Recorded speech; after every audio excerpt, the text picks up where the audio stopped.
Hello everybody. Today I want to reveal some very interesting statistics which were actually shared by the Minister of Home Affairs and actually the Acting Director of Home Affairs in Parliament. And I think it explains why you might be waiting for your permanent residence and temporary residence quite well. Okay, so I think it's important to understand the framing where this information comes from. Parliament, and especially there's a portfolio committee on home affairs, they have the right to question the executive, right? And they invited the Minister of Home Affairs, and subsequently they also invited the Acting Director of the Department of Home Affairs, Mr. Yusuf Simons. And while the Minister got some numbers wrong, the Acting Director had all the right numbers. And I think it's really interesting to hear, firstly, that about 20,500 permanent residence applications were submitted in the year 2022 and around 97,000 temporary residence applications. Okay, so that just gives you a ballpark figure of what Home Affairs deals with on an annual basis. The Acting Director also mentioned that, and we mentioned that in one of our other updates, that the current rejection rate is 45%. I personally think it's a bit higher from the feedback we're getting here in South Africa, but officially it's on record that the rejection rate is 45%, which is in historic terms extremely high. And I think Home Affairs needs to look at that.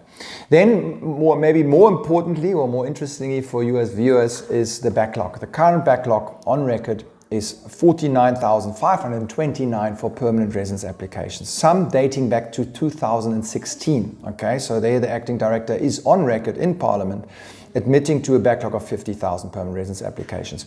The good news is that they do start working on them, because we actually had a client yesterday pending since 2016, and she finally got her permanent residence, which was a huge cause for celebrations. For temporary residence, 75,000 backlog, okay? Most of them all in the spousal category. So we have lots of clients phoning us and, hey, where's my spousal visa? I'm waiting for a year. Yes, you're not alone. Apparently 70% of the numbers I was just mentioning is spousal visas, okay? Why the spousal visas are adjudicated so late for permanent residence and temporary residence, I do not know. I have a guess which I would like to share. I think number one, especially for permanent residence, the Home Affairs is concerned about fraudulent marriages, and I think it's a valid concern.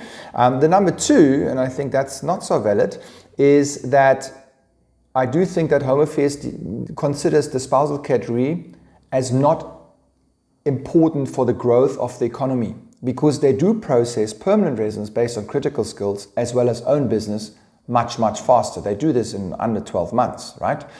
For temporary residence, we see a similar pattern. Critical skills gets processed not fast, but fairly well.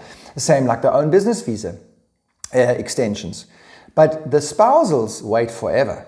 And I think it has something to do that Home Affairs allocates their limited resources, because they have limited resources despite the most recent hires. They're allocating it to something which is deemed in the interest of the economy and grow the economy.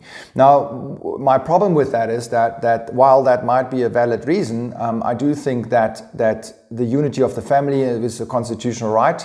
If you wait for a year and you are an investor and your wife doesn't have a status here, I'm not so sure if this is really very conducive to the investment climate in South Africa.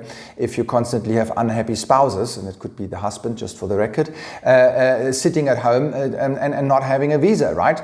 So I don't agree with that late processing, but that's the facts. So yeah, I hope you found this interesting, and you must just for out of interest, we always monitor the parliamentary monitoring group, because their minutes are really interesting. And by the way, there's an NGO, you can subscribe to newsletters, interesting stuff which gets revealed in Parliament. But anyway, I hope you found this update useful, and if so, please share it. Bye.